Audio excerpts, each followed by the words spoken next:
ಜೂಗುಳದ ಪ್ರೀತಿಯಲ್ಲಿ ಎಲ್ಲರಿಗೂ ಸಮಪಾಲ. ಈ ಪೇಷಂಟ್ ಅನ್ನ ಅದು ಟೆಸ್ಟ್ ಕರ್ಕೊಂಡು ಹೋದ್ರಂತಲ್ಲ, ಏನ್ ಟೆಸ್ಟ್?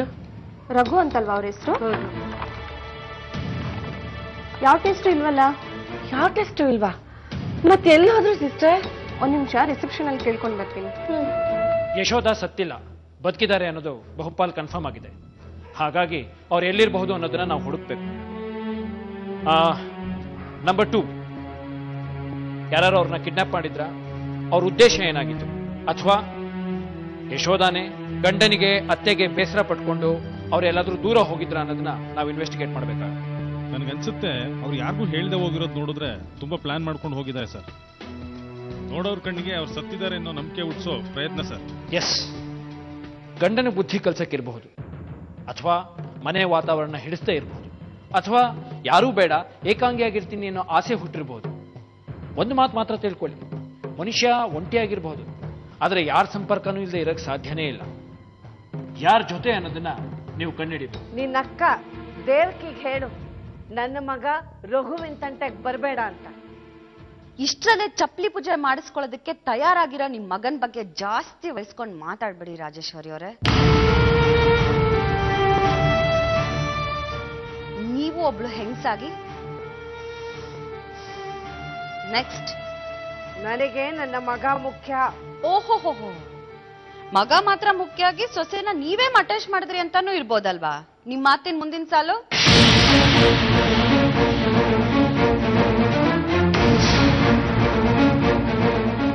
ಮೊದಲು ಕಾಣೆ ಆದ ನಿಮ್ ಸೊಸೆನ ನಿಜವಾದ ಕಾಳಜಿಯಿಂದ ಹುಡ್ಕೋ ಪ್ರಯತ್ನ ಮಾಡಿ, ಆಗ ನೀವು ಒಳ್ಳೆ ಅತ್ತೆ ಅನ್ನಿಸ್ಕೋತೀರಿ.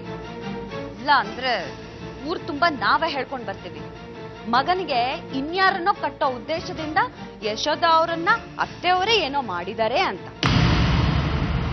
ಯಶೋಧ ನಾಪತ್ತೆ ವಿಚಾರದಲ್ಲಿ ನಿಮ್ಮನ್ನ ರಘುನ ಅನುಮಾನಿಸಬಹುದು, ಅಥವಾ ಬೇರೆ ಯಾರೋ ಇದ್ರೂ ಇರಬಹುದು.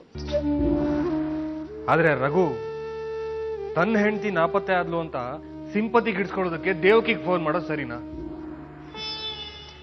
ಒದೆ ತಿನ್ನೋ ಕಾಲಕ್ಕೆ ಬುದ್ಧಿ ಹಾಗೆ ಆಡ್ಸೋದು. ಇವಳು ತುಂಬಾ ಖಡಕ್ಕಾಗಿ ಮಾತಾಡಿದ್ಲಂತೆ, ಅದು ಅಣ್ಣ ಅತ್ತಿಗೆನ್ ಕರ್ಕೊಂಡು ಹೋಗಿ. ಅದೆಲ್ಲ ಅವನಿಗೆ ನಾಟೋದಿಲ್ಲ ರೀ. ಏನು ಆಗಿಲ್ಲ ಅಂತ ಮುಖ ಒರೆಸ್ಕೊಳ್ಳೋಕ್ ಇರಕ್ಕೆ ಅವನು. ವಾಸು, ಇನ್ನೊಂದ್ಸಾರಿ ಹೀಗಾದ್ರೆ ಅಥವಾ ಈಗ್ಲೇ ಪೊಲೀಸ್ ಕಂಪ್ಲೇಂಟ್ ಕೊಟ್ರೆ ಎಲ್ಲ ಸರಿ ಹೋಗುತ್ತೆ. ಮೊದ್ಲ ಕೆಲಸ ಮಾಡಿ. ನಾವೊಂದು ಮುಖ್ಯವಾದ ವಿಚಾರನೆ ಮರ್ತ್ಬಿಟ್ಟಿದೀವಿ. ಅಣ್ಣನ್ ಪ್ರಮೋಷನ್ ಆಗಿದ್ ಬಗ್ಗೆ ನಾವ್ ಯಾರು ತಲೆನೇ ಕೆಡ್ಸ್ಕೊಂಡಿಲ್ಲ. ಗುಷ್ಲು ತಲೆ ಕೆಡ್ಸ್ಕೊಳ್ಳೋದೇನಿದೆ, ಸಂತೋಷ ಪಡೋ ವಿಷಯ ಇದು. ಎಲ್ಲ ಕಹಿ ಘಟನೆಗಳೇ ನಡೀತಾ ಇರೋದ್ರಿಂದ ಆ ಮಾತು ಬಂತು ಅಷ್ಟೆ. ನಾವ್ ಅಣ್ಣನ ಅಭಿನಂದಿಸೋದ್ ಬೇಡ್ವಾ? ಹೌದು ದೇವಕಿ, ನಾವೆಲ್ರೂ ಸೇರಿ ಒಂದಿನ ಸರ್ಪ್ರೈಸ್ ಆಗಿ ಸೆಲೆಬ್ರೇಟ್ ಮಾಡಿ ಅಣ್ಣನ್ಗೊಂದು ಗಿಫ್ಟ್ ಕೊಡೋಣವಾ? ಎಲ್ರೂ ಒಂದ್ಸರಿ ಹಳೆ ಬಿಡುಗು ಹೋಗೋಣವಾ? ಮಕ್ಳು ದೊಡ್ಡವರಾಗ್ತಾ ಆಗ್ತಾ ಮನೆ ಬಿಟ್ಟು ಬಂದ್ಮೇಲೆ ಅಮ್ಮನ ಮನೆ ಒಂಥರ ಪಿಕ್ನಿಕ್ ಸ್ಪಾಟ್ ಆಗ್ಬಿಟ್ಟಿದೆ ಅಲ್ವಾ ದೇವಕಿ? ಅಮ್ಮ ಮಹಾ ತಾಯಂದಿರ, ನಿಮ್ಮನ್ನ ಹೀಗೆ ಬಿಟ್ರೆ ಹಳೆ ಬಿಡುಗುಟ್ಟೆ ಹೋಗ್ತೀರಾ ಅಷ್ಟೇ.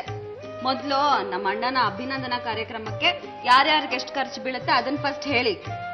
ನೋಡಮ್ಮ ಸುಮತಿ, ನಿನಗಿನ್ನೂ ದುಡ್ಡು ಕೊಡೋದಕ್ಕೆ ಗಂಡ ಬಂದಿಲ್ಲ, ಹಾಗಾಗಿ ನಿನ್ನ ಪಾಲು ನಮ್ಮಿಬ್ರು ಜವಾಬ್ದಾರಿ. ಆದ್ರೆ ಅವತ್ತಿನ ದಿನ ಎಲ್ಲರನ್ನೂ ನಗ್ಸೋ ಜವಾಬ್ದಾರಿ ನಿಂದು. ಆಯ್ತು. ಬೆಳಗಿಂದ ತಿಂಡಿನೂ ತಿಂದಿಲ್ಲ, ಊಟನೂ ಮಾಡಿಲ್ಲ. ಏನು ಸ್ಟ್ರೈಕ್ ಮಾಡ್ತಾ ಇದೀಯಾ?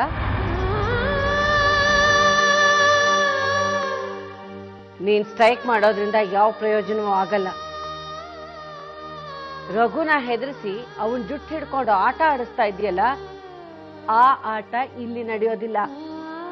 ಇದು ರಾಜೇಶ್ವರಿ ದೇವಿ ಮನೆ. ಪ್ಲೀಸ್ ನನ್ನ ಇಲ್ಲಿಂದ ಬಿಟ್ಬಿಡಿ.